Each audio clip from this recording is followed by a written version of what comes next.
Happy Friday, everyone. We have a special guest who is ready to give us all of his hot takes for week 4, Spags.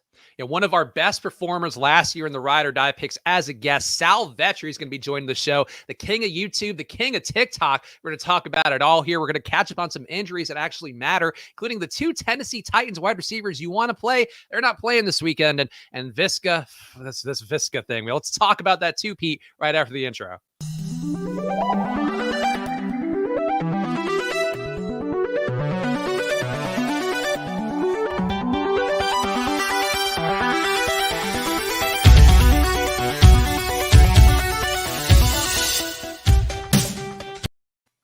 Sorry. Hello, everyone. Well, that was truncated. Hello, everyone. Welcome to Splash Play, the fantasy football podcast for every game under the sun. And I am Chris Spags, joined once again by your friend and mine, Peter Overzet. How are you doing, Pete? I'm doing good.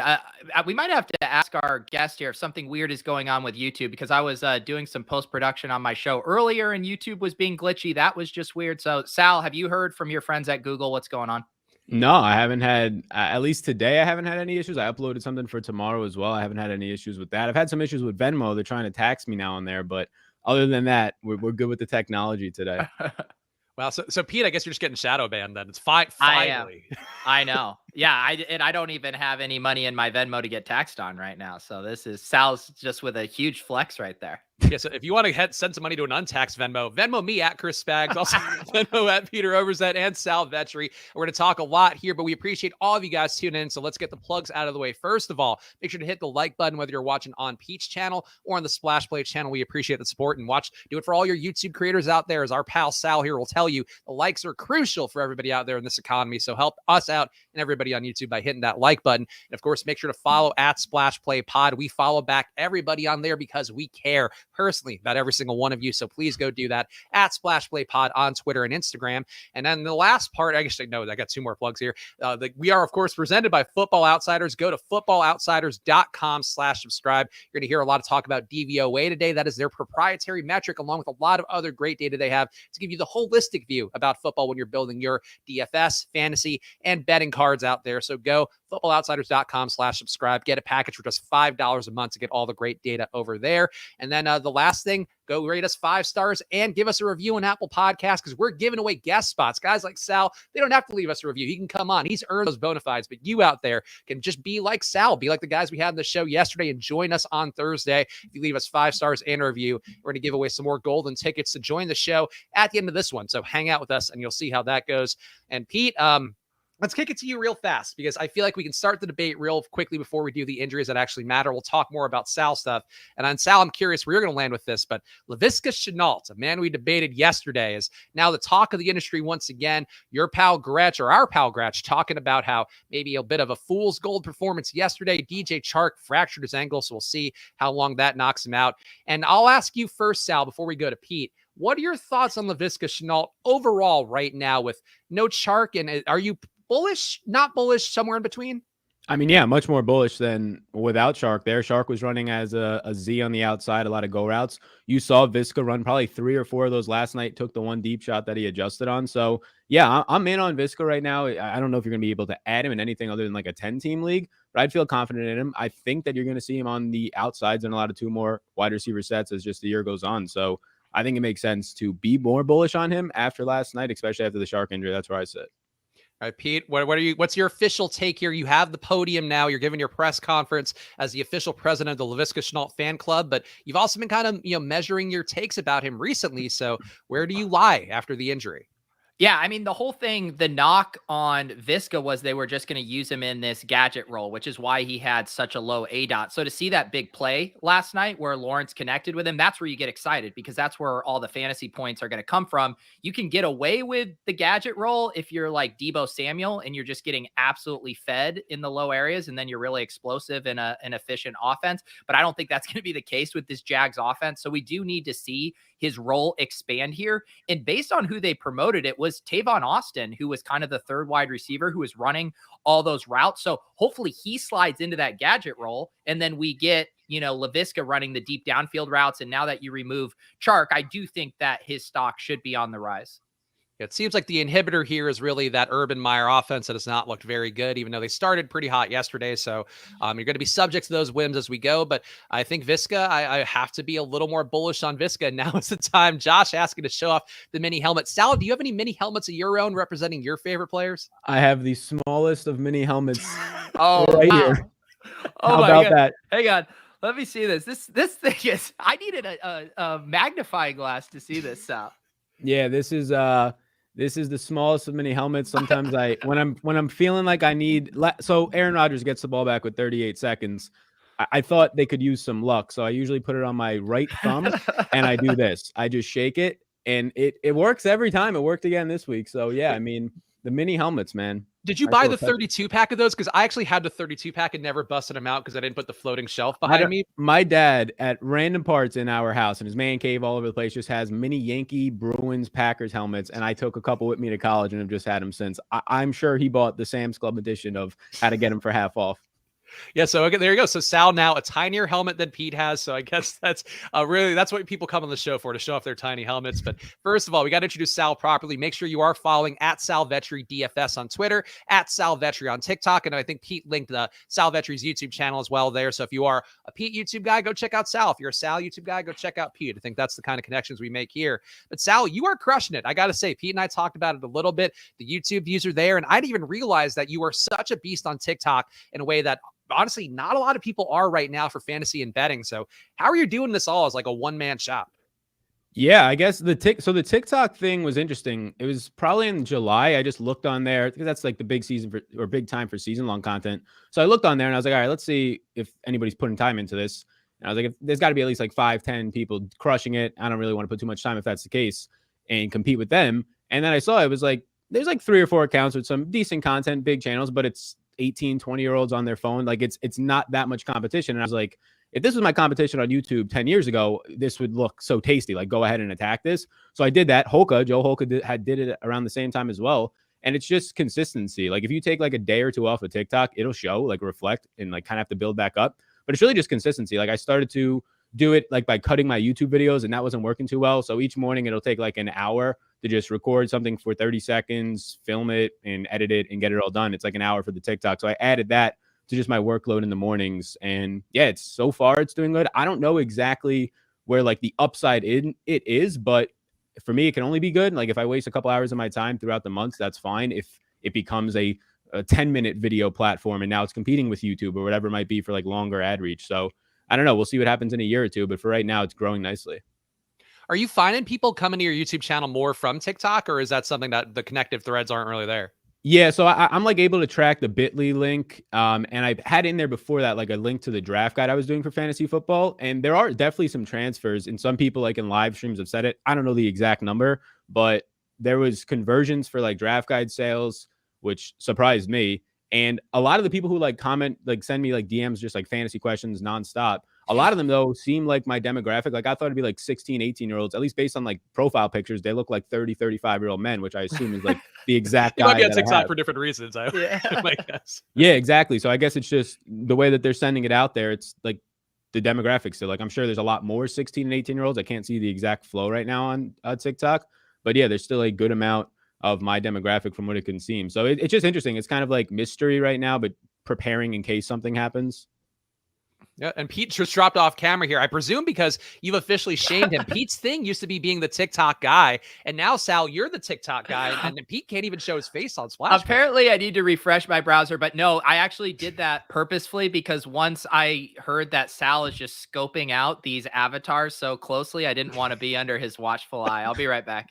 All right, so Pete will be right back. Also, this guy in the YouTube chats at trying to be part of joining the Splash Play show doesn't know our podcast name. Look up Splash Play on your Apple Podcast apps, and you'll find it on there. So go check that out. But yeah, Sal, I feel like this is honestly a noteworthy moment because like Pete was for a while getting shamed by guys out there for being the TikTok guy, and I think you've now normalized TikTok where like you're not dancing on there, and I feel like that's the thing people do when they feel like, oh, like yeah, I'm a 40-year-old white guy, but if I go on TikTok, I have to do the like the whatever and do the oh no videos. Yeah. And it's like, you don't have to do that. Yeah, exactly. I mean, like last year, I didn't do anything with TikTok because I thought the exact same stuff. And yeah, I mean, it's just like little, now they have 3-minute long. You can do live streams on there. So it's like every month or every 2 months, they're adding small features. It's just going to take like one big feature. Like, okay, now you can put 10-minute videos on here. And now, oh, now you're getting reach to reach 400,000 views on this video and you're getting 10 minutes. So advertisers can start to come on. You can start to show your personality more. All it's going to take is one thing like that. I think it went from a minute to 3 minutes like 2 or 3 months ago. And that's a pretty big step for them in terms of like the overall watch time of what is happening on TikTok. TikTok 2 weeks ago was the first time that TikTok or any video platform, including like Twitter or anything, had more uploads to it than YouTube, and it was TikTok. So it's crazy how many people are reaching it. And obviously like China being massively involved with like their audience is going to impact that number. Yeah, you and LeBron, two guys who are big fans of China right now. we're gonna do our own little TikTok test coming up in a minute here. That is our guest specific bit for the day. The TikTok improv session is what I'm calling it. So Pete, cool. Maybe you could pick up a thing or two here from a real TikTok pro. I apparently need to. I haven't posted. I think I posted a couple in the summer, just clips from stuff, but I haven't done an original TikTok in forever. So whatever we cut today, I am going to put it on TikTok. But Sal, Spags, are we going into this now or? No, we're gonna do the injuries that actually matter. Okay, but if you have something you want to hit on, you can do it. No. I wanted to get some of Sal's tips before I cut my TikTok. We'll do that as like a real segment there. So maybe honestly, people out there, I know we have a lot of people in the fantasy community trying to make their own bona fides. So there might be some helpful things today in a way that we're given helpful advice for fantasy and betting. But today we can give some actual helpful advice for the content creators out there. So hang with us. But let's talk about the injuries that actually matter. AJ Brown and Julio Jones both out for Sunday at the Jets. And this is a game that actually intrigues me a lot because our Edge Sports line here, as I mentioned, Football Outsiders, Edge Sports, two of the facets here of the company I work for. And they are doing 100,000 simulations for each game. And they have this one with Tennessee and the Jets being both closer than the books have it, as well as much lower scoring. Under a 40-point over-under is what Edge Sports, EDJsports.com is projecting right now for that game. And Sal, I'll ask you here, where last week we saw Nick Westbrook-Akeen get a ton of run. Chester Rogers has been in the mix. Are you willing to play any Titans besides Derrick Henry in the spot now with no AJ Brown, and Julio Jones? I should not look at multiple things at once is what I'm learning. Yeah, I think I want to see who's going to be active on Sunday because Josh Reynolds was inactive last week and he wasn't hurt. They just said he isn't playing well on special teams, but now with two wide receivers down, he might return. Marcus Johnson's designated to return off the IR. So these are like two receivers that can be involved. Marcus Johnson's this big dude who can kind of play the AJ Brown role on the outside. So yeah, Westbrook looked good last week. He had the touchdown, 13 fantasy points, but there's a lot of value this week. We'll get to like things with the Giants. Maybe Curtis Samuel is activated, it seems like this week. So there's a lot of value at receiver and a ton of like mid-range value. So I'm not dying to get there. He's athletic. He looks decent. I'm sure I'll get some in my runs. I don't plan to stack this game up. So I just don't think I'm going to be as high on him this week with so much value on the slate and those other receivers maybe coming back. Like nobody's shocked to see Josh Reynolds lead this team with 7 targets this week if he's active and you get like a 4-target game out of Westbrook. Pete, what about you here? You want to go to some Titans with two of the big dogs not playing in this game that they probably don't need them to play? Yeah, I mean, my kind of rule with these cheap wide receivers for DFS is I don't want to play them if they're going to be popular, just because they have a high likelihood of failing. And with some of the other news, Sterling Shepard, Darius Slayton out, you're going to get like a guy like Corlyn Johnson, who's going to be in the exact same spot from a usage bump as, Nick Westbrook, but it's probably going to come with a fraction of the ownership. So I'd rather pick my spots with this. I get it if you're wanting to, correlate and you like this game, and Derrick Henry's ownership could still be pretty high. So you might be able to get some leverage there. But yeah, I'm probably staying away from this. I think the other interesting thing is Anthony Firkser is also going to be back this week. And that might be a nice pivot because tight end is really gross. You're going to get a cheap guy in Firkser at 3,100 on DraftKings, stepping into a little more opportunity. And maybe he's not quite as trendy as Nick Westbrook. Yeah, so a game that Pete just mentioned here, Darius Slayton and Sterling Shepard still out of practice, unlikely to play. We talked about this a little bit yesterday, but here's the question I'm going to ask you, Pete, because you did mention these guys. Rank the remaining Giants pass catchers for you because Kenny Golladay is going to be the big ticket item. I'm with you. I think Corlyn Johnson's interesting. Kadarius Toney, our pal Mike Leone was beating the drum of not taking Kadarius Toney, but he's going to get a shot, it seems. So rank the guys that you would actually play, or honestly, just rank them even if you wouldn't play them for the Giants. Yeah, I mean, I feel like it's kind of clear. It's Golladay, then it's Corlyn Johnson, and then probably Kadarius Toney. And because I think Colin Johnson will take that kind of downfield role that Slayton had. Galladay will be Galladay. And then Tony will probably work underneath with some of the Shepherd routes, but obviously not be as effective and probably not have Daniel Jones's eye as much as Sterling Shepard did. Sal, how about you? Do you have a ranking of these Giants pass catchers? And also, if you have any color on you, if you would consider playing them at all against a New Orleans team that, according to Football Outsiders DVOA, is looking like one of the better defensive teams so far this year. Yeah, it's a good defense. I think Evan Ingram's probably my favorite if we're going to throw him into the pass catchers. 17% target share, was used as a receiver in the slot or out wide 50% of the time last week. I don't think he'll pick up that much ownership. Probably bumps up, maybe gets like 6-7%. I don't know if it'll hit double digits when you have guys like Tyler Higbee and some other cheap guys. Dalton Schultz has a big week last week in that same range. So I'd probably go Evan Ingram. After that, I don't really want any of them. Like, I don't care too much for Kenny Galladay, even though he should see maybe a bump to the target share, you would think. Colin Johnson couldn't get separation in the preseason against guys. I like him. He's definitely a downfield weapon. He was good with the Jags in the regular season and then looked terrible in the preseason at trying to get any type of separation. And yeah, Tony, like, he'll take on the Shepherd role, but he was a guy who was scouted as like a 3rd-round pick by a lot of sharp people. So, like, would I be starting Diami Brown or Amon-Ra St. Brown this week when they're getting their roles? I don't want to. I don't think he's going to be used downfield. So I'll probably take Johnson if you had to punt one in this, like a showdown slate or something, over Tony just for the downfield usage. And he's a monster. He's like 230 pounds for the red zone role. Yeah, I'm with you on that. Colin Johnson, 3,200 on DK this week. I think we saw him flash a little bit in the DJ Chark role when he was on Jacksonville. And I think Kenny Galladay is going to be the obvious one. Certainly a guy you can get some to. But if you want to save some money, I don't think going to Colin Johnson's way is going to be the worst move.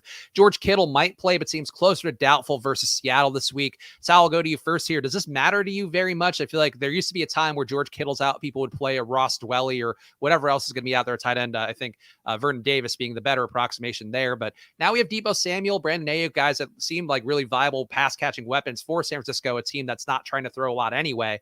Are you willing to get to anybody here in the Niners if Kittle's out?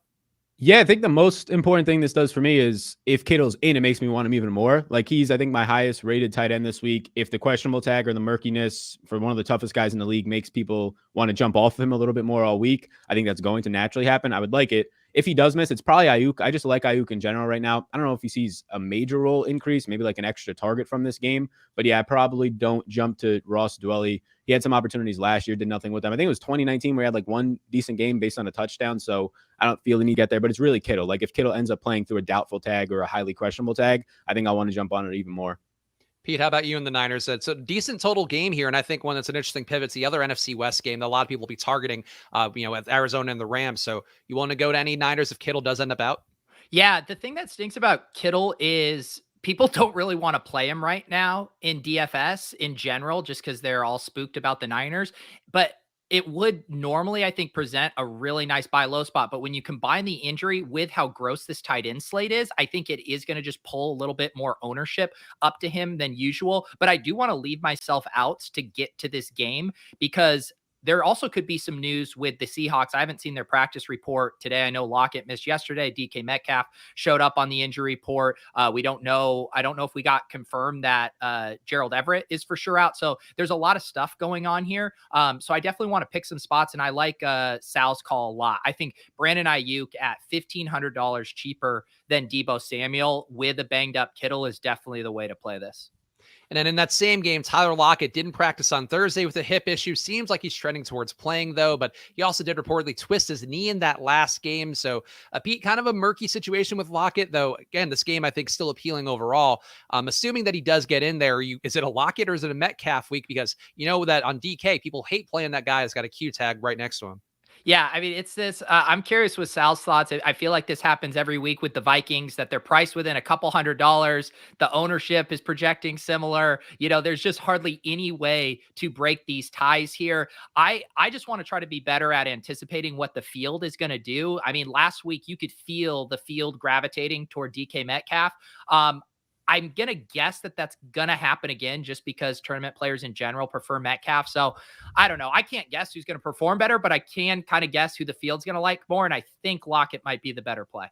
Sal, how are you feeling here with these two very qualified pass catchers, though one does seem like pretty banged up with Tyler Lockett and his various ailments? Yeah, if it's not like a major difference in ownership, which I don't know how far off it would be, I think I'm going to go with DK, just 31% target share. This 49er secondary, it's like every second they're losing another body back there.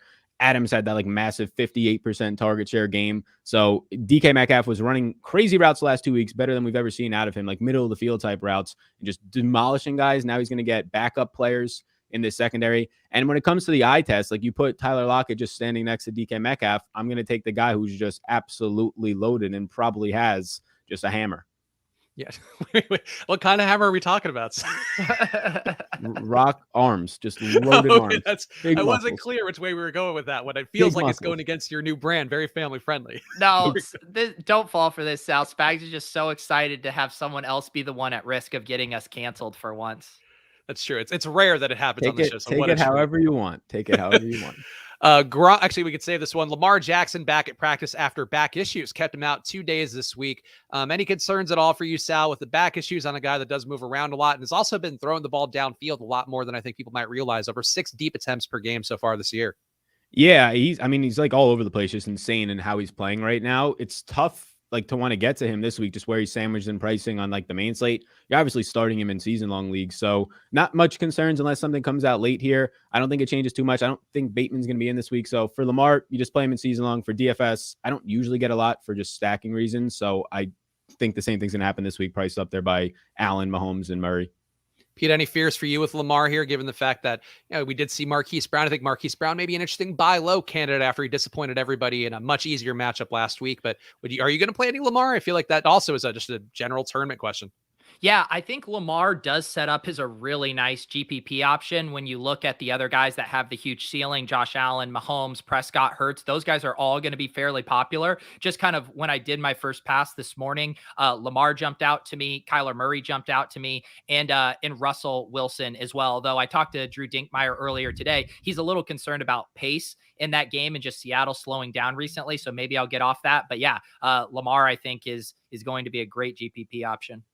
And in the last injury here, that's going to be for Sunday Night Football. Gronk on track to play, but is a game time decision. Gio Bernard now out for Sunday night at the Patriots. 2 plays that could be interesting and have some ramifications for the showdown tournaments out there with the big money on top. Sal, do you care much about Gio being out? We've talked about him a little bit as a guy who's getting clearly a noteworthy pass catching role, especially last week with Antonio Brown not available, but Brown's back. I don't know. Does it matter too much to you?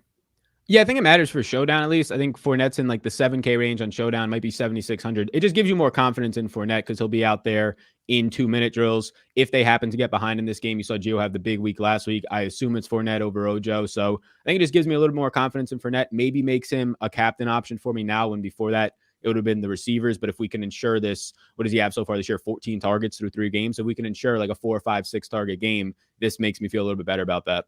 Pete, how are you feeling about the Gio absence and I guess potential of Gronk being something that's going to be held up to the last minute?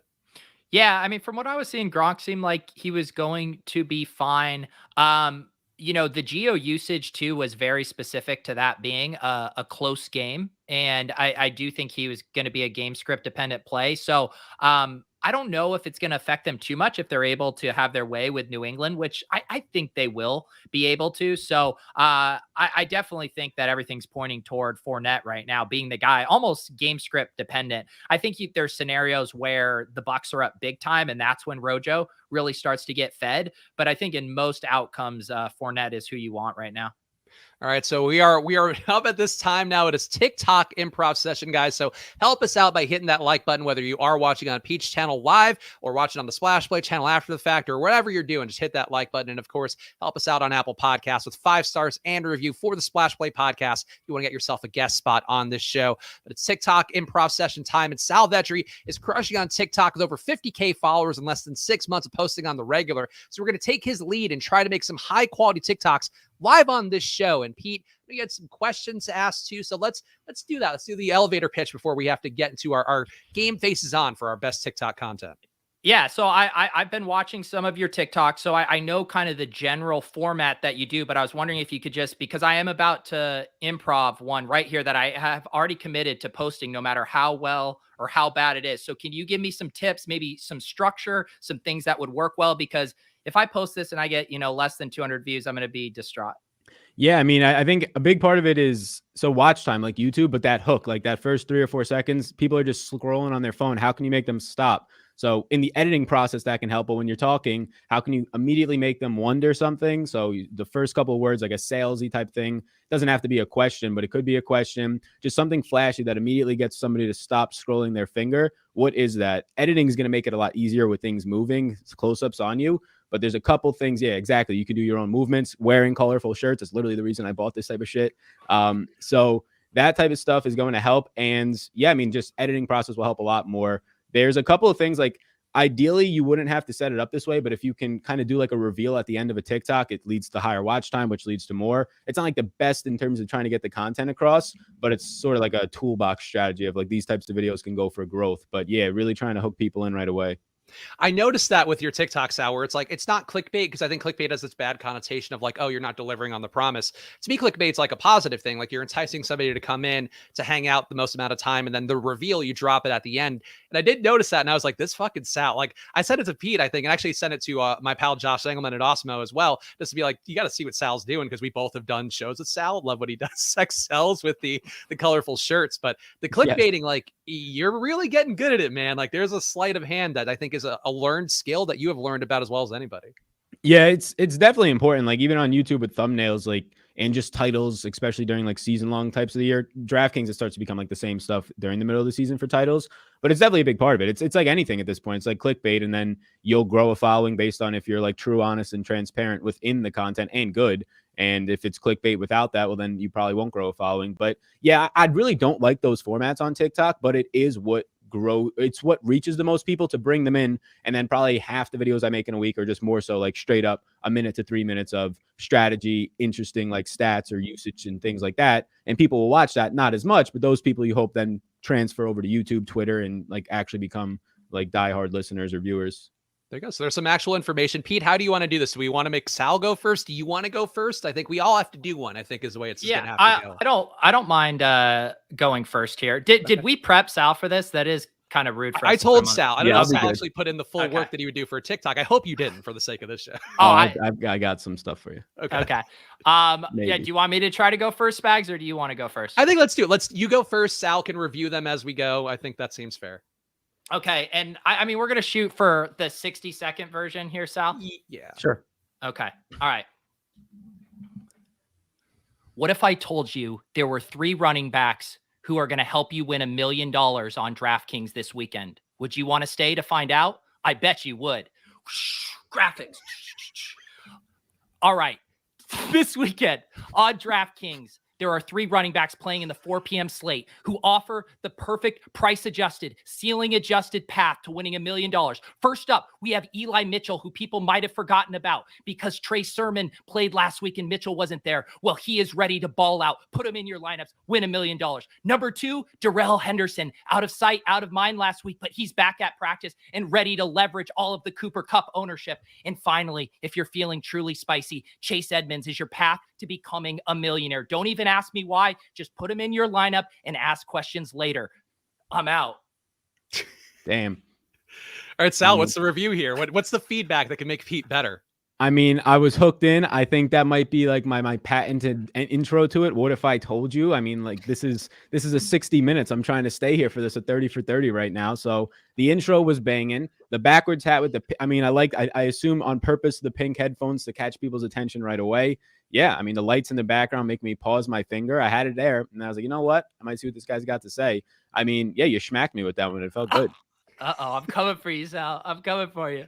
Yeah, naturally a sweater, but now I'm just a river. Share, which I'm sure, Sal, you didn't know you were going to come on the show and give Pete all the weapons to be the king of TikTok once more. This is like when on Lulz, when I talked to Brian Hooper, and I'm always trying to pry information. He's like, I'm not worried about 99%. He's like, I'm worried about creating a monster that then can build a model that beats me. And Sal, you just created a monster. That's a good point. Coming for you. Yes, I am soiling my pants.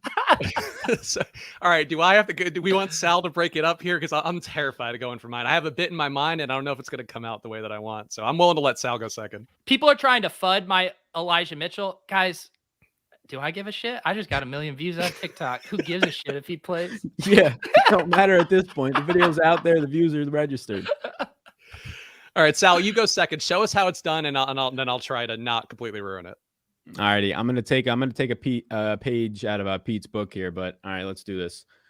What if I told you there was a podcast out there where one viewer each week and listener wins $1 million close-up dollars? Close-up. Well, there is. And it's hosted by two fellas. One who used to have, might still have a mean man bun. And the second one whose jokes kill so hard that he had to buy a Ford Bronco. So here's how you do it. Ready? You take step one. You open up your phone. Step two, your favorite podcast platform, Spotify, Apple, whatever it might be. Step three, you open up Splash Play Podcast. You put it in your earballs. You listen to it. You get schmacked with the facts. There you go. You're welcome. Wow. A plug for Splash Play. A great TikTok in one. That's why Sal's the king. So this is how I grade. I mean, A+ delivery, beautiful structure, hooked in. But I'm worried that your subject material is going to flop on TikTok there. Yeah, that was mainly for this show. Okay, all right. So you're saying you're not going to post this to your 60,000 TikTok followers? No, I will. Yeah, no, you how much? What are the rates? How much would you charge Splash Play for a TikTok ad? I wouldn't charge you guys anything. Wow, that's what love is. Sal and I covered the XFL together. You can't. That's the payment that was. We covered the XFL on Fridays for an hour and a half shows when like 7 people would watch. But we made people so much money off of Cam Robinson? Who's the guy who was on the Roughnecks? Can't even remember at this point. But what that did award us was knowing who Jockey's Patrick was last week. That's what we got. We just knew of him before other people got to go to Player Profiler.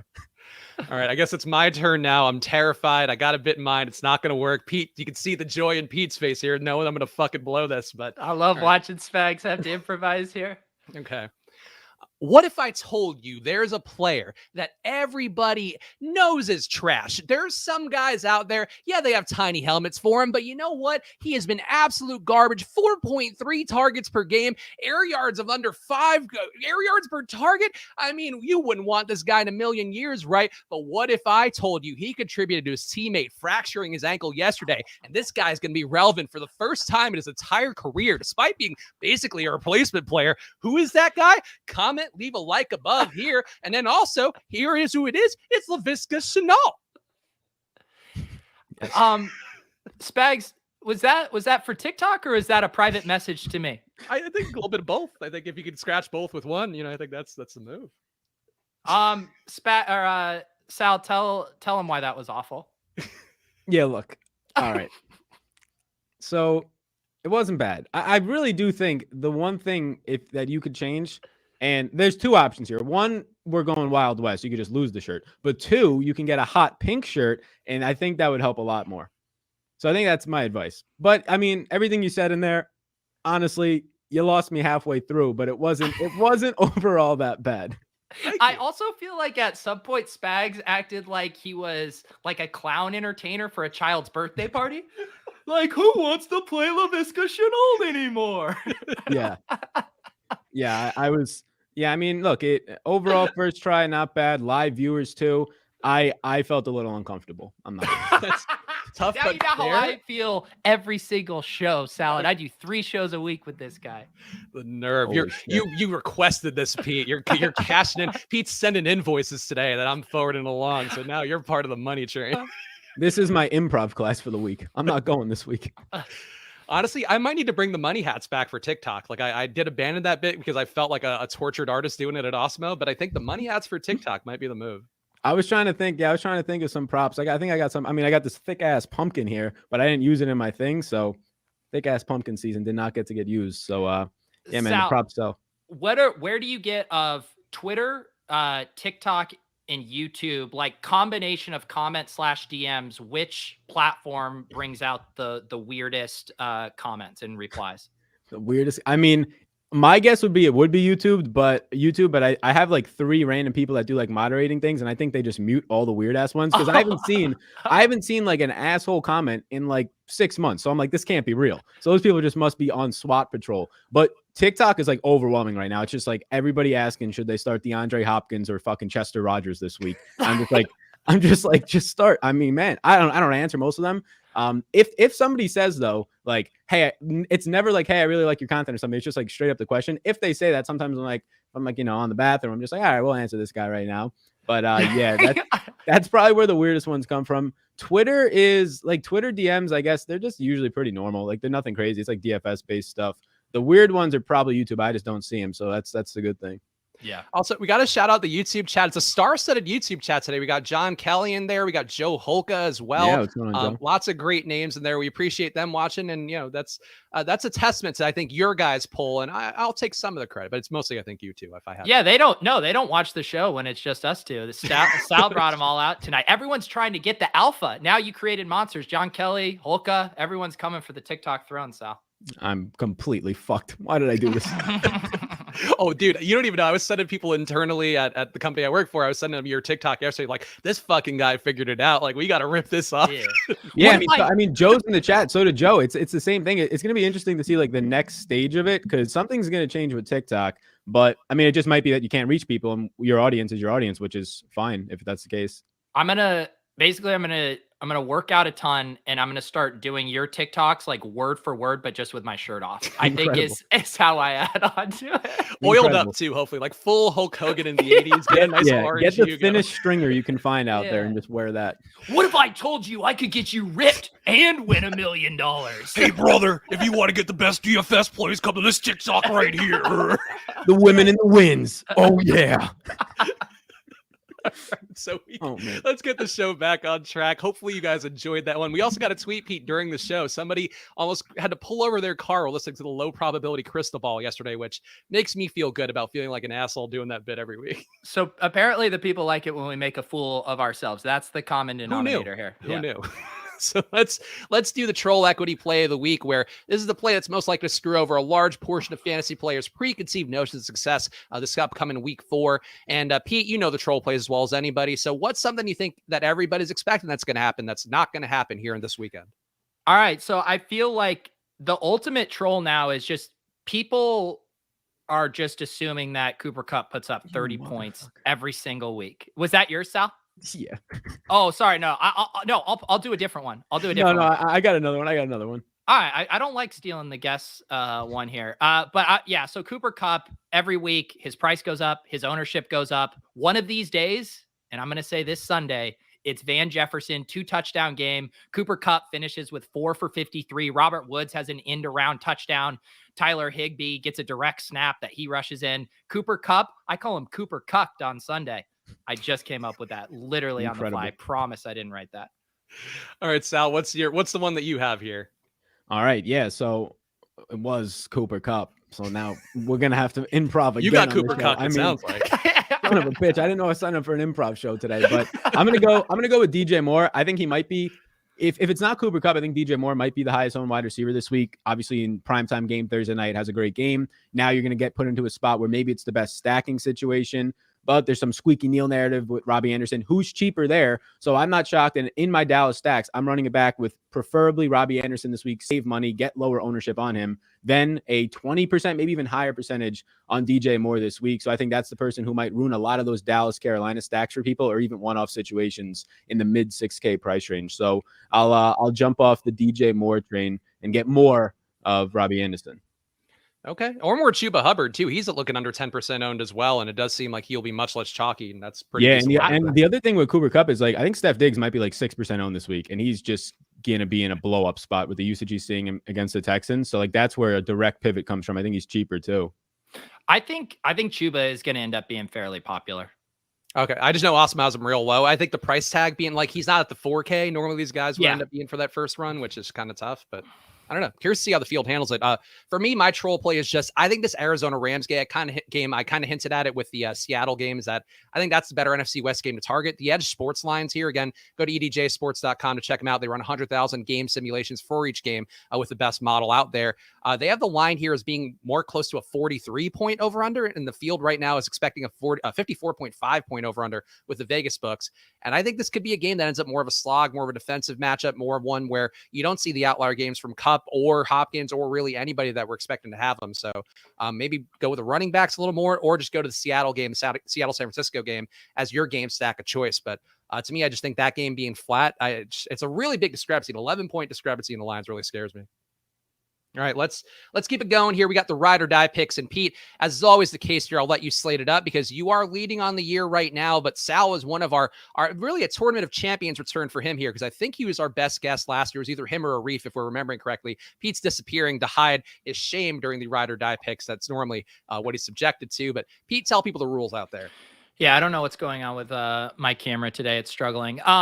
The rules are we are going to go game by game. We're each going to give a hot take from the game. It could be sports betting, prop bet, fantasy points, in a Millie Maker lineup, anything. And then you are rewarded based on how aggressive you are. So if it's a moonshot, unlikely chance of happening, you get 10 points. If it's aggressive, but still likely, maybe a 33% chance around there, then you're looking at a 3-pointer. And then, of course, if you just go for kind of a layup, taking a spread bet, taking a guy to go slightly over his projection, that's a 1-pointer.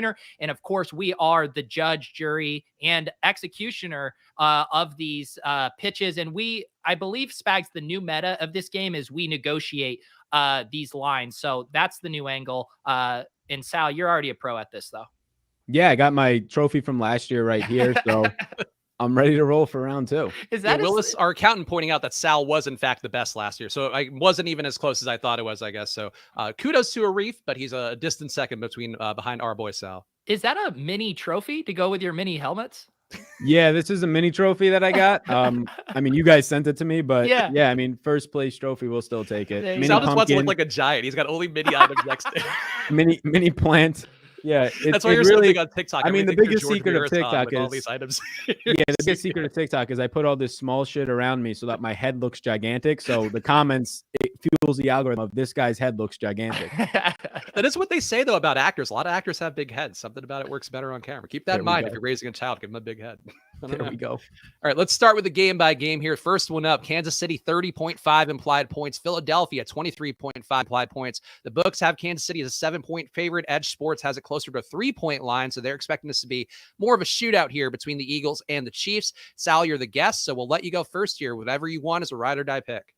Yeah, ride or die pick. This one's an interesting game. I will take on the Eagles side of this one for Jalen Hurts to outscore Patrick Mahomes. I'm not sure what I get for that, but that is the one that I'm looking at. That's a solid 3-pointer. I'll take it. I think so. You could make a case it's a 4 or 5-pointer, but we don't have those here, Sal. Yeah, I'm seeing projection 25.8, Mahomes, Hurts 23.1. I think that's a 3-pointer. Yep. All right. We'll take it. Fair. All right, Pete, what do you want? Let's try to get something fun here. Would you give me a 2-pointer if the 2 highest scoring performers in this game across all positions were Eagles? A 2-pointer? Yeah, I'll give you a 2-pointer. No, a 10-pointer. Sorry. So it would have to be like Hurts and Devonta Smith are number 1 and 2 over Mahomes, over Tyreek Hill and Kelsey. Like a Chief can't sneak into the top 2 scores on the game. I think that's fair. I think that's a 10-pointer. Okay. Yeah.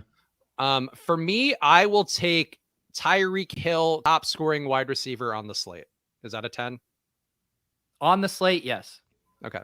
Yeah, I think Kelsey's actually projected ahead of him on the team, but yeah, I think he's the top guy on the slate.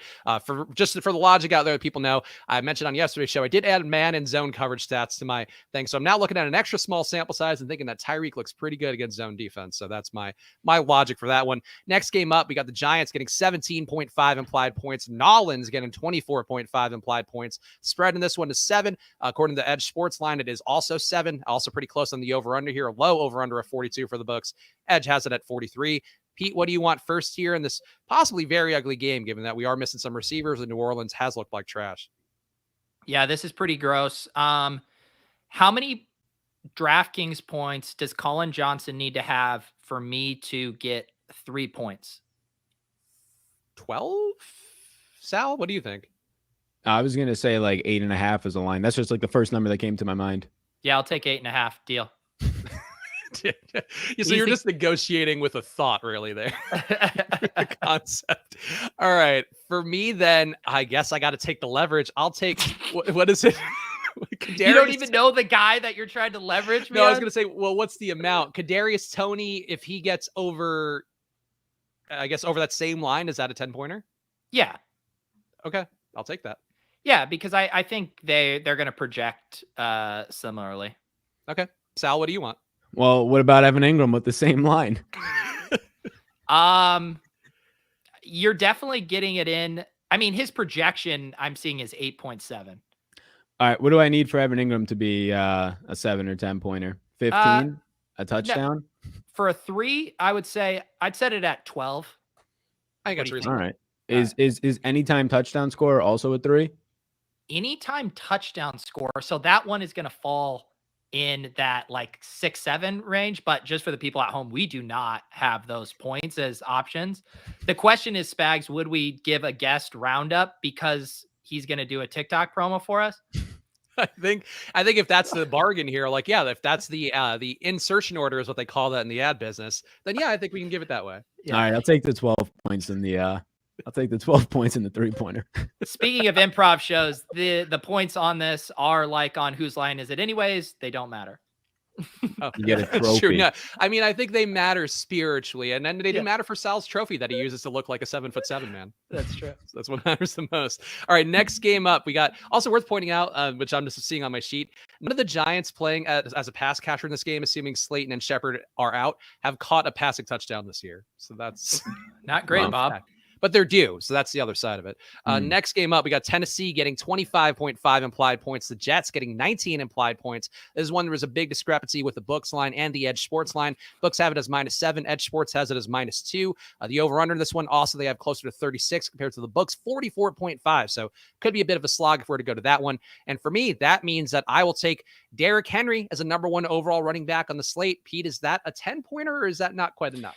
No, I give you the 10-pointer. There's just so many players on a slate that that's still, even if he has the best odds of doing it, which I think he does, it's still at what? Probably going to top off at like 11 or 12% chance. Yeah. So that's a 10-pointer. All right, Sal, what do you want in this game? I'll take the Jets to win. Ooh, what's that line, Sal? It was 7.5 to open the week. I don't know if it's still there. It was at 7 the last I pulled this morning, and it looks like it's a plus 250 money line for the Jets. So that's a 3-pointer, right, Spags? Yeah, I think it's a 3. All right. Do I get 10 points if Corey Davis outscores Derrick Henry? Yes. Okay. I'll the take saddest that. 10 points. I think that would be revenge game leverage.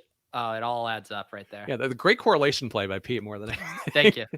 Next game up, Carolina 23.8 implied points, Dallas 27.8 implied points. Edge Sports has this one as -6 compared to -4 for the book, so a little more shade going towards Dallas's way for them. In this spot, Sal, who do you want between Carolina and Dallas? Given that, I guess you've already kind of given some takes here. Yeah, I think there's really good leverage plays. I think Robbie Anderson will be a good leverage play. I think Zeke's going to be a great leverage play. So what do I get? I don't know if I want to do both of those. I'm trying to do something of Zeke, the highest scoring player on the Cowboys, and Anderson, the highest scoring on the Panthers. If both of those, that's like a parlay. That's a parlay. That's a 10-pointer as a parlay. That's a 10-pointer for sure. All right, I'm taking a lot of risks here. I'll do that one. Yeah, I'll do that one. Yeah, we're getting Sal uncomfortable. That trophy might not be coming back with the way. No, I gotta discount double check this belt. I can't be losing. And what do you want? Just to make that a little more likely, that'll be skill position. Quarterback's not included, correct? Yeah. I meant, yep. Yeah. Okay. Let's see here. I feel like I need to get some DJ Moore exposure because I love him and I probably won't be able to play him in DFS this week. So let's say DJ Moore. Will you give me 3 points if he outscores both CeeDee Lamb and Amari Cooper? How many points did you want on that one? 3. 3? Yeah, for 3, that's fine. I thought for 10, that did not seem fine. No. It's a 3-pointer. All right. I'm sticking with my strategy at 10s here. I'm going to say Robbie Anderson doubles up DJ Moore in fantasy points scored. Is that a 10? Doubles up? Yeah. Yep. Okay. There we go. All right. Splash Play Bob needs to stop fucking sucking. He has not been very good this year, but he's due. I think, again, another guy. Can I just pause here and say how incredible it is that we've converted Spags into a 10-point maxi. You were the biggest nit last year. Like all of yours were 1-pointers, and now you're just going balls to the wall. This is the 3-pointer and dunks NBA. It's taken over here. Yeah. I think initially I cared more about giving practical advice. Now it's just like Pete and I have made this into Pee-wee's Funhouse, and we just have to we're giving good data. We're giving you guys the best takes we can, and these hot takes do come from a genesis of somewhere. But I think we certainly embraced our Skip Bayless's. I think with this The best part is when they're posted on Sunday mornings. Like now it's all fun and games. And then Sunday, all the news settles, all the dust. God damn it. There goes my camera again. And then people on Twitter are like, what are these predictions? These look horrendous. Yeah. It's like one of those like I don't want to make a gross joke for any gender. Last call at the bar and you wake up and you're like, oh, this was a bad choice. And I feel like that's what our picks are. There it is. Our new segment, Spags Flies Too Close to the Sun, brought to you by Football Outsiders. I said any gender. Oh, Sal disagreed. Okay, that was a deliberate one. He's out of here. All right, next, let's get back on track. Next game up, and footballoutsiders.com/subscribe. Go there, $5 a month. Packages will help make you make better choices so you won't have that feeling on your Sunday mornings. Indianapolis 20.5 implied points. Miami 22 implied points. Spread here is -2 with the books. Edge Sports line at -3, so not much of a difference there. And I said this one on the other show, so I'm going to take this one first. Dolphins, my millionaire maker winning defense this week is my pick because they blitz 40% of the time. And Carson Wentz, you guys may not know this, not very good when there's anybody nearby him. So that's my pick here. Pete, what do you want? Yeah, that's a good one. Let's go with would you give me Mike let's go with, I want to match your Millie Maker one. I'm going to say Mike Gesicki in the winning Millie Maker lineup. Okay, so 2 10-pointers here from the Dolphins. No way that could go wrong, Pete, I'd say. No. Sal, how about you? I'll take Pittman in the millionaire maker lineup. What if we all get 10-pointers and it's just a game stack? Yeah. That's the way it goes. I hope somebody out there plays that lineup. I don't know if it's going to be one of us. No, yeah. Do as we say, not as we do, please. Next game up, we got Washington getting 24.5 implied points, going up against Atlanta, 23 implied points. The line for this one does look like it's 2 points favoring Washington according to the books. It's 1 point favoring Washington on the road according to Edge Sports, so not much of a difference there. And Sal, you are due to go first. Take what you want. Yeah, what do I get if Ridley, including quarterbacks, is the highest scoring player in the game? Seems obvious, but I'd say that's a 3-pointer. Okay. All right, I honestly might have given 10 and rounded up a little because I feel like that's like a 6.5. No, but I'm seeing he has the second highest projection of any player, only second to Heineke. Also, okay, yeah, no, that's fair. I'm looking at Osmo has Heineke projected for 21 fantasy points, which ETR has him for 20.2. Heineke. Okay. Well, I mean, I'll take my pick then. I like Terry McLaurin. I don't know that I want to keep declaring guys to be in the millionaire maker winning lineup, but Terry McLaurin, come on down. Join the Miami Dolphins defense for a 10-pointer and being in the millionaire maker winning lineup. I will. Let's see. Would I get 3 points if Kyle Pitts outscores Antonio Gibson? Give me one more guy and I'll give it to you. What do you mean? One more guy to outscore? No, one more guy that he's outscoring that's of note. Oh, I don't know if I want to make this a 2-leg parlay. Outscores Mike Davis. Oh, I'll allow it. So you're saying for 3-pointers, he has to outscore 2 guys that he's projected for less fantasy points? That doesn't seem fair. You're right. It doesn't, Pete. Yeah. Negotiation got tougher in this round. You get to pick which one is the 3-pointer. Mike Davis, he outscores. Are we confident Gibson's going to play? Is the one thing I'm just like, because that's the thing for me that I just all right. So I have an alternate. Yeah. You pick Gibson, and if Gibson's out, he has to outscore Mike Davis. Okay, fine. God, that's an easy one to outscore Mike Davis. Oh, Cordell Patterson's doing it. You spent all offseason touting him, and now he's not even gonna outscore Kyle Pitts. He's just. I get hurt easily, Pete. I think you know that. Doing the show together for a year. Next game up, Houston getting 15 implied points. Buffalo 32 implied points. The line is 17 in this one. Edge Sports does have it closer to 13, so you get some value there, I suppose. Sal went first in that one. Pete, you can go first here. What do you want in this game that is looking like a bloodbath according to Vegas? I will do. What was the one last week I did, Spags, where it was 5 point scores were all the highest from one team? Oh, that was the Broncos-Jets game, yeah. Okay, I'm going to do that again.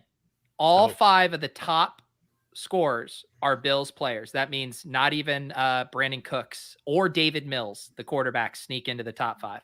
Or Davis Mills even. I keep saying David Mills. Sal, what do you want in this game? Do you want David Mills too? If you want him, please go ahead. No, don't want him. I will take Stephon Diggs in the millionaire maker lineup.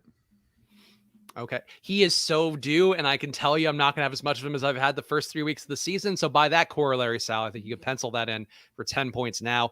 For me, I will say, all right, this is too risky, but Zack Moss, okay, outscores Singletary. Is that a 3-pointer? That's probably a 3-pointer, right? Yeah, barely. I'll take my 1 3-pointer here being that one. Net. Yeah, that's you son of, you can't have it both ways, Pete. Yes, I can. It's what I've done all my life, Spags. Detroit 19.5 and I won't read any more into that. Detroit 19.5 implied points. Chicago 22 implied points. We don't know who's starting at QB yet for Chicago. Andy Dalton limited in practice, not ruled out yet, so keep an eye on that one. And I guess I'm due to go first in this one, and I will say, God, I really wish we knew that it was Justin Fields. Whoever is at QB for Chicago, so hopefully this makes it a 10-pointer, will throw for over 2.5 passing touchdowns. Pete, is that a 10-pointer? Say that again. Whoever starts at QB for Chicago will throw for over 2.5 passing touchdowns. That's a 3-pointer. 3 passing touchdowns. What if it went to 3.5? So like we're saying they have to get 4 or more. I would say, I would say that's a 10-pointer. What do you think, Sal? 4 passing touchdowns for either of these guys? Yeah, definitely. I mean, what happens if 3 guys come in and they throw for 4 combined? No, 1 player only. 1 guy? Yeah. I think that's I'll take it. Over 3.5 touchdowns for whoever's at QB for Chicago. Sal, what do you want? Well, I wanted to take the Lions money line, but it's gone from +3 Lions to now 1.5-point favorites. Like that's some massive line. Yeah, it opened at +3. I took it at +3, but I didn't. I'm just looking now, and now it's -1, -1.5. So I'm not touching that. I'll go with DeAndre Swift to outscore the combination of the Bears backfield. Is that 10? Him on his own to outscore Montgomery plus whoever else they give the ball to, Damian Williams? I think based on projections, that's probably fair. I think that, I'm good with that. Especially because you have Jamal Williams there taking some amount away too. So that's a reasonable one. Sounds Pete, what do you want? All right. I want to mix it up a little bit.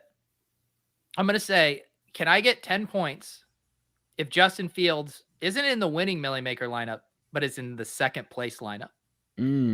That's oddly specific in a way that I would give it to you. Thank you.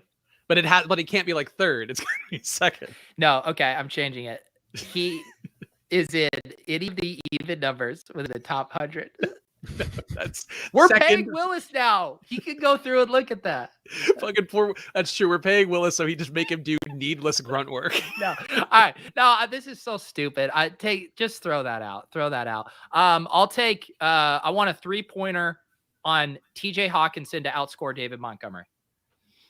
Okay. I think that's a 3-pointer. That's a perfectly fair one. Next game up, we got Arizona getting 25 implied points. The Rams getting 29.5 implied points. Warned about this one earlier. Edge Sports has it as a 43-point over-under. Books have it as a 54.5-point over-under. So we'll see which side wins that one. Sal, you can go first on this one with the Cardinals and the Rams. Yeah, this one's an interesting one. I'll take Matthew Stafford to not finish as a top 10 scoring QB. I like that pick. I mean, based on the line, I think that's a reasonable one. Yeah. What is he projecting as?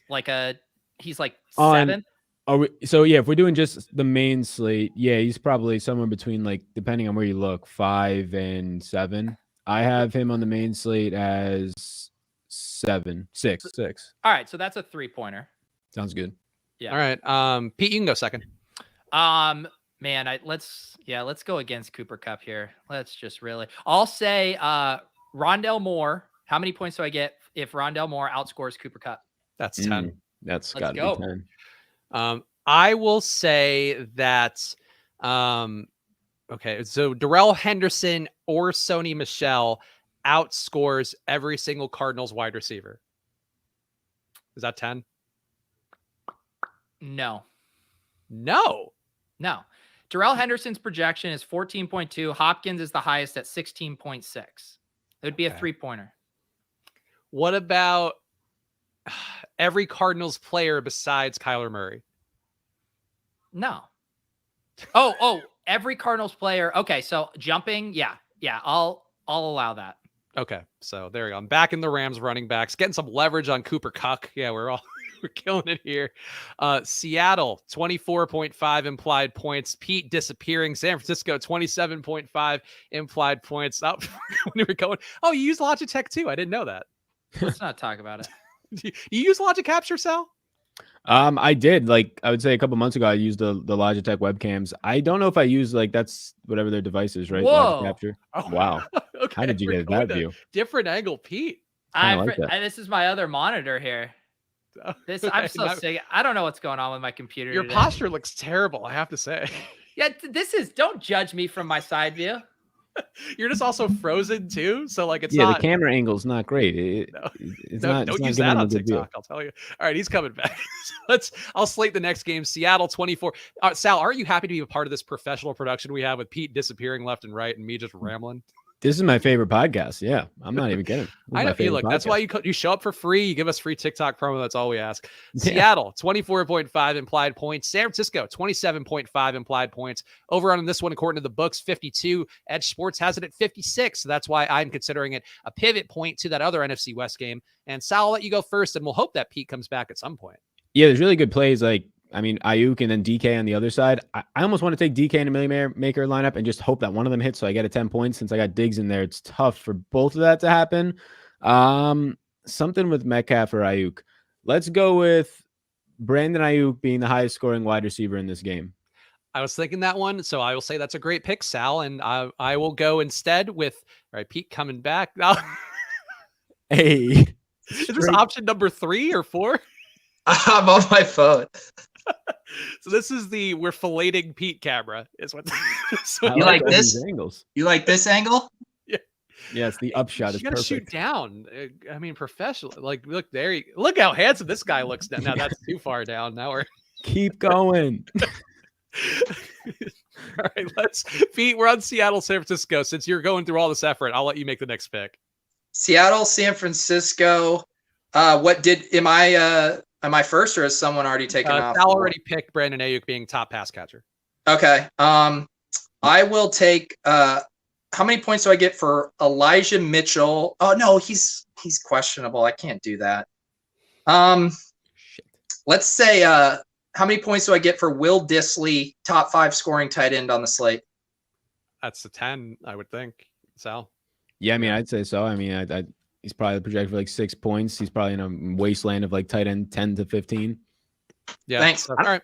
10 points for Pete. What do I Now get for the Ayuk? Is the Ayuk a 10? Yeah, the Ayuk's a 10, I think. All right. Yeah, I guess just 10 balls is the way to go. Hope you hit 2 or 3. Yeah, honestly, it feels that way, Sal. And then you realize that when you were playing it, like you have this game, and I played last year, where you're getting some 3s and 1s, ends up being the better, more plus EV approach over time. Yeah, but it feels probably good getting the 10s out there. And speaking in that mindset, my 10-pointer will be. Okay, this is a stupid one. Freddie Swain outscores every San Francisco wide receiver. Pete, is that a 10? Yes. Cozy Pete, honestly. Give him a 50 if it counts, because that's going to be a straight 0. I don't think it's a great one, Sal, but maybe Lockett's banged up. Maybe that knee's not. I don't know. That is very true. Here. Pete's throwing me off with that, as is always the case on Ride or Die picks. Baltimore, 23 implied points. Denver, 22 implied points. Line on this one is +1 for Denver. Edge Sports has it as -3 for Denver, so some value there. And I will go first and take Melvin Gordon, 100 yards and a touchdown. Pete, is that a 10? All right, we're back to doing bits. So that's a 10 then, it sounds like, for Pete. What did you say? 100 yards and a touchdown? Yeah. Rushing yards or combined yardage? Combined. Sal. Combined yardage, 100 yards and a touchdown. For Melvin Gordon, I'd say it's not a 10. That's not a 10. You got to go 100 yards rushing. I think his 100 props yards are in like rushing and a touchdown. the upper Fine, 70s. I'll take it. Yeah. All right, that's 100 10. yards rushing, that's a 10. All right, Cozy Pete, what do you want? I will take. Who are the Broncos playing? The Ravens. It's Baltimore. literally, it's like the most forgettable game. You guys see how exposed I am when I don't have my spreadsheet up next to me? Yeah. Let's call it Marquise Brown redemption week. He ends up in the winning Millie Maker lineup after burning everyone last week.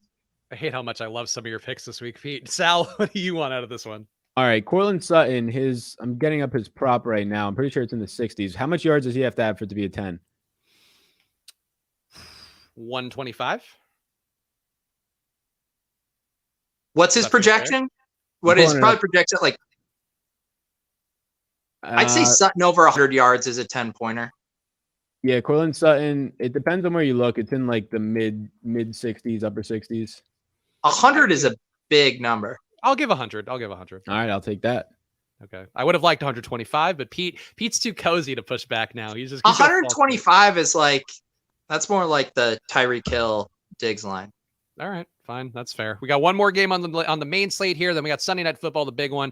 Pittsburgh, 19.5 implied points. Green Bay, 26 implied points. How far the Steelers have fallen here? -7 according to the books, -5 according to Edge Sports, favoring Green Bay.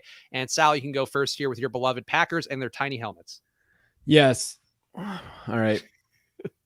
We're going to go Devonte Adams in the Millionaire Maker winning lineup. So for those keeping track at home, Michael Pittman, Diggs, and Devonte Adams if you were trying to become a millionaire. All right, Pete, you're moving around. Son of a bitch. Not all of it. You're not the only one with Green Bay Packers props. So. You son of the ducky's pretty cute. Do you have other rubber duckies or only the Packers rubber ducky? I think I only have I do have a Tennessee Titans gnome. This is incredible. You got I that also have these plush doll. I have a Phillip Rivers plush doll. Hopefully with like 15 plush doll children. You're the reason he was throwing all those interceptions? I have a mug that can get you canceled. Oh, can't have this mug around anymore. Bright red too. Blur that out on the editing, please. All right. I'm not letting you sickos see into my life anymore. All right, Pete, what do you want with Green Bay and Pittsburgh? I was just trying to buy myself time while I thought of a good one. Let's do Chase Claypool, highest scoring non-QB in the game. Okay. I will take actually no, what's the points on that one? That's got to be a 10 because you have Devonte Adams. Yeah, Devonte, Jones. Yeah, and Jones. Deontay should play. Yeah, I'd take 10. Yeah. All right. So for me, I will take Najee Harris again, notches over 15 targets. Is that a 10? I'd say so. Wait, did we do the Minnesota-Cleveland game? I think we did.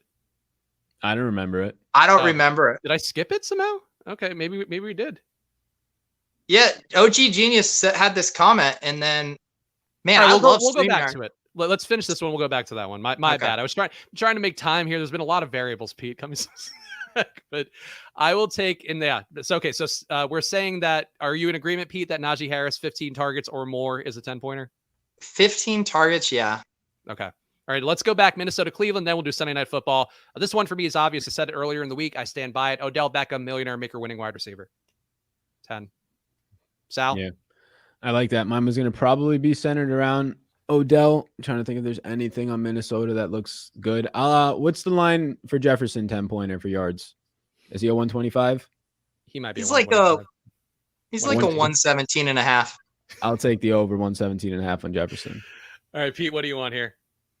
I just want to know that I'm on my phone. I'm keeping track of the show sheet, things you're missing. I'm giving a tour of my house. I mean, this is a tour de force performance right now, Spags, and I'm incredibly comfy while doing it. Honestly, the views have been going up since you've been moving around. So maybe we just need to do Cozy Pete shows. We need to show more of our houses and where we live. To all these. Yeah, you guys want a tour of the bathroom down here or what? Take us to when magic happens. The bathroom.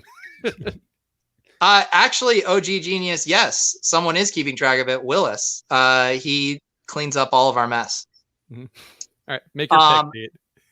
All right, you know what? I just want, how many, is it just a 1-pointer to say Justin Jefferson outscores Odell Beckham? I just kind of want a cheeky 1-pointer.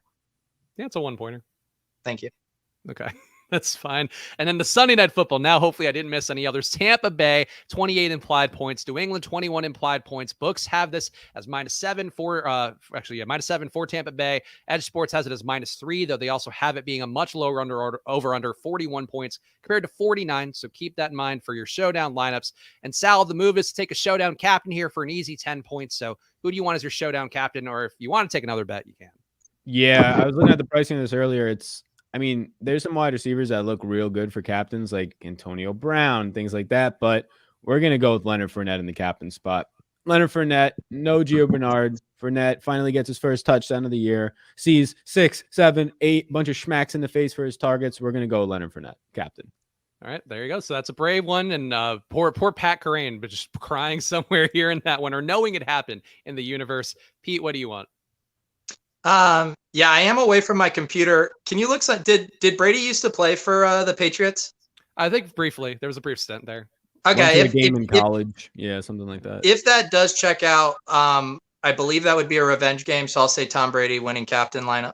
Okay, hot take. I will say for me, I'll go hotter. Nelson Aguilar, showdown winning captain after having 175 air yards last week. This time it pays off and it's personal. Sal, give people the plugs here, and then Pete, I don't know how we're gonna do the drawing because you're not at your computer, so I don't know, we'll do it some other way. But Sal, people should be following you at Sal Vetri DFS on Twitter. They should be following you on TikTok at Sal Vetri. They should click the link on Pete's description here or on the title actually to go to Sal's channel and subscribe. Does that cover it all, Sal, or are there more plugs that we can get? Yeah, I mean, that's everything. If you go to Twitter, that'll link it to anything else if you're interested. Yeah, that's about it. It's about it. Make sure now that it's October to get your thick ass pumpkins because it's thick ass pumpkin season, 2 C's. So just make sure to get that. I really didn't know where you were going to go with it when you said thick ass. I was like, holy cow, this could be anything. Pumpkin. All right, Sal, we'll let you jump off and we'll figure out a way to randomize a winner here for our guests. But we appreciate you doing the show, Sal, and giving so many great pointers and being a friend too. I appreciate you, buddy. Yeah. Thanks for having me, fellas. I'll see you when I see you. All right. All right. See you, Sal. Thank you, buddy. Go follow at Sal Vetri DFS on Twitter. Follow at Sal Vetri on TikTok. And he is doing a lot of great content and really, one of the sharpest guys out there for the new stuff. And Pete, how should we do this randomizer drawing to get a new guest into the ecosystem for next week's shows? Do you have the CSV? I do somewhere. I can also just pull it from the thing and just kind of go randomly. I want to talk you through how to pull this up on your computer and do screen I don't share. think we have time for that, Pete. I have a hair appointment. I got my haircut yesterday too. Yeah, this is my first post-COVID haircut. I've been doing it myself because I'm a bum and who am I trying to impress? I actually heard that that's actually pretty common that when you do a bunch of podcasts together, your haircut schedule syncs up. That's one of the things they say only about male podcasters, so not about female ones. Yeah, no, it's just males. I don't know. I can just kind of go like scroll up and down and then just point my finger at something and pick someone. Yeah, I love that. This is the most DIY version of the show we've ever had. All right, so here I'm scrolling up and down. It could be one of my pseudonyms, could be my girlfriend's pseudonym, could be I don't think Pete cared enough to give us pseudonyms, but my eyes are closed and I'm picking I picked fucking Zach Berg again. No, redo. Okay, so we love you, Zach, but we need new fresh meat. All right, and this is for a golden ticket to appear on Splash Play. So if you enjoyed this show, make sure to give us 5 stars and review an Apple Podcast so you could be part of this glorious process. All right. I picked Paul Adair. Paul Adair, who is I know Paul. Yeah. So there you go. So Paul Adair is our one winner. Should I pick a second one just in case? Let's not shout out extra names on the show because then everyone just thinks they're. No, we can do tickets. No, I know Paul's in the Discord and I message with Paul, so I can check in with him. All right, so Paul Adair will be on joining us in our guest spot next Thursday. Yesterday, we had our 2 first ones, Rupesh and Zach Berg, who were fantastic on the show. So hopefully we'll keep that going. But if you want to be a part of the show on Thursdays, we have, as you can tell, we have some fun around here. I feel like Michael Scott saying that, but please give us 5 stars and a review on Apple Podcasts. Make sure to follow at Peter Overzet, follow at Chris Spags as well, and follow at Splash Play Pod because we are following all of you back on Twitter and Instagram because we care that much. Pete, what are the final plugs on this marathon journey of a show? Yeah, I think I'm going to actually start doing the show like this all the time. I'm thinking about all the things I could do. I could go for a walk and be producing this show. I could go to the grocery store and be doing this show. I think I'm looking forward to this new version where I do Splash Play on the go. I mean, honestly, it worked better than I would have thought. I think people enjoyed the viewership kept up. People just wanted this intimate version. They wanted to see the version that you're sending creepy photos and DMs of. Like that's the version of Pete they're getting in this camera angle. Yeah. New phone. Who dis? Hey, what up, guys? Oh, there we go. What are those sweatpants? Let's shut this down. Honestly, are those Jets sweatpants? They're not sweatpants. They're shorts. Oh, okay. Oh, there's some gams. All right. There you go, everybody. Oh That's what you're God, doing. this is gonna end up on Fantasy Football Podcast Reddit for sure. Make sure to go also to footballoutsiders.com/subscribe. They don't give you sweet gams like Pete just did, but they will give you fantastic data for just $5 a month, including DVOA that you hear referenced all the time in the media. You can get that data for yourself at footballoutsiders.com/subscribe. I'm Chris Spags. That's Peter Overzet. We'll be back Monday, 2:30 Eastern in this same spot. So we appreciate you guys joining us, and good luck.